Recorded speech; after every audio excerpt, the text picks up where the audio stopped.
Hey everyone, I am back with a beautiful new recipe. ফার্স্টে দেখো আমি সবকিছু অ্যারেঞ্জ করে নিয়ে তারপরে কিন্তু রেসিপিটা স্টার্ট করছি। আজকে রেসিপির নামটাই তো বলা হলো না, আজকে রেসিপির নামটা হলো সয়াবিন ভর্তা। সচরাচর কিন্তু এই রেসিপিটা খুব কম মানুষই খায়, কিন্তু খেতে যে এত সুন্দর সেটা কিন্তু না করলে বুঝতে পারবে না।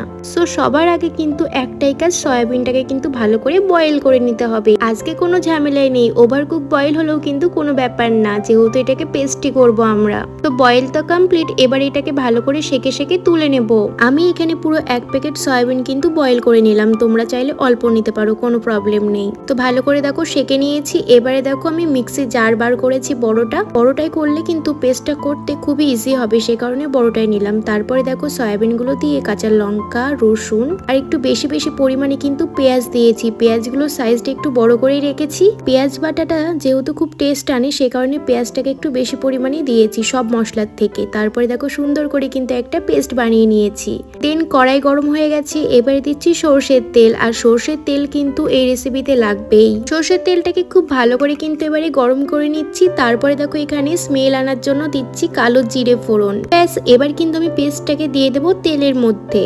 সয়াবিন গুলো কিন্তু যখন পেস্ট করবে তখন কিন্তু হালকা পরিমাণে একটু জল দেবে, বেশি পরিমাণে কিন্তু জলটা দেবে না। তোমরা তো দেখতেই পেলে আমার সয়াবিন পেস্টটা কতটা ঘনত্বে ছিল, ঠিক এমনটাই করবে, না হলে কিন্তু গ্যাসের পরিমাণটা একটু বেশি লাগবে, যেহেতু বেশি একটু জল জল হয়ে গেলে। এবারে আমি কিছু গুঁড়ো মশলা অ্যাড করছি এর মধ্যে, জিরে গুঁড়ো, ধনে গুঁড়ো, লঙ্কা গুঁড়ো। লঙ্কা গুঁড়োর মধ্যে এখানে আমি কালারটা ইউজ করেছি। তারপরে দেখো দিচ্ছি হলুদ গুঁড়ো, পরিমাণ মতো স্বাদ অনুযায়ী নুন। তারপরে ভালো করে এটাকে কিন্তু কষিয়ে নিতে হবে এবার। ব্যাস, আর কোনো কিন্তু ঝামেলা নেই। এবার শুধু অনবরত নাড়াচাড়া করে কষিয়ে নিতে হবে। এটা কিন্তু অনবরত নাড়াচাড়া করতে হবে, না হলে কিন্তু তলায় লেগে যেতে পারে, আর তলায় লেগে গেলে কিন্তু একটা বাজে কিন্তু স্মেল বার হবে। সে কারণে আমি অনবরত কিন্তু এটাকে নাড়াচাড়া করতে আছি। খুবই ইজি একটা রেসিপি, যা অল্প উপকরণেই হয়ে যায়। আর যখন বাড়িতে অন্যান্য রেসিপি খেতে ইচ্ছে করবে না, তখন কিন্তু এরকম একটা রেসিপি ঝাল ঝাল করে পেলে বেশ ভালোই লাগবে।